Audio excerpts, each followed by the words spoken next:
Welcome to the What is Stoicism podcast. The Roman senator Cato the Younger died in 46 BC, but during his lifetime and in the years since his death, he has widely been considered as a near-perfect living embodiment of Stoicism. He was known for his moral integrity, his tenacity in supporting just causes, and his immunity to bribes at a time when such corruption was commonplace. He was a respected military tribune who led from the front and shared in the hardship of his men. In his stubborn defence of the Roman Republic, he even preferred death over being ruled by Julius Caesar.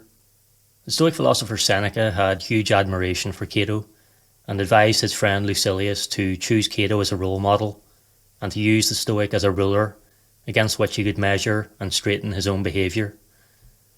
We have some good insights into Cato's adherence to Stoicism from Plutarch's parallel lives, and I'd like to share a couple of them today as examples of how he demonstrated his character. We are told that from his very childhood, Cato displayed in speech, countenance, and in his childish sports a nature that was inflexible, imperturbable, and altogether steadfast. He set out to accomplish his purposes with a vigour beyond his years, and while he was harsh and repellent to those who would flatter him, he was still more masterful towards those who tried to frighten him. It was altogether difficult to make him laugh, although once in a while he relaxed his features so far as to smile, and he was not quickly nor easily moved to anger, though once angered he was inexorable.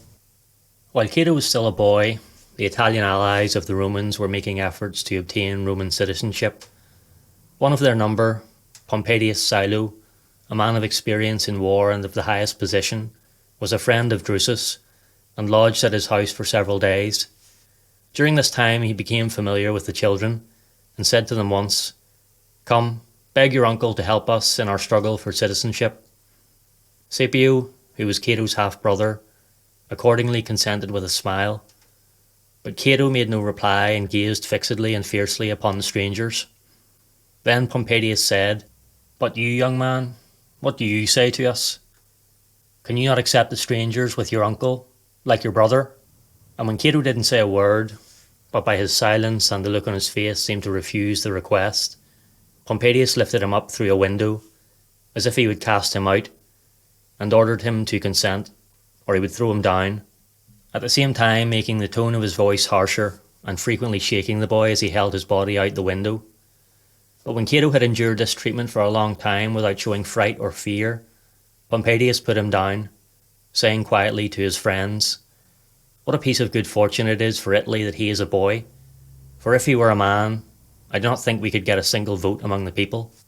As Cato grew older, he thought he ought to take a course directly opposed to the life and practices of the time, feeling that these were bad and in need of great change.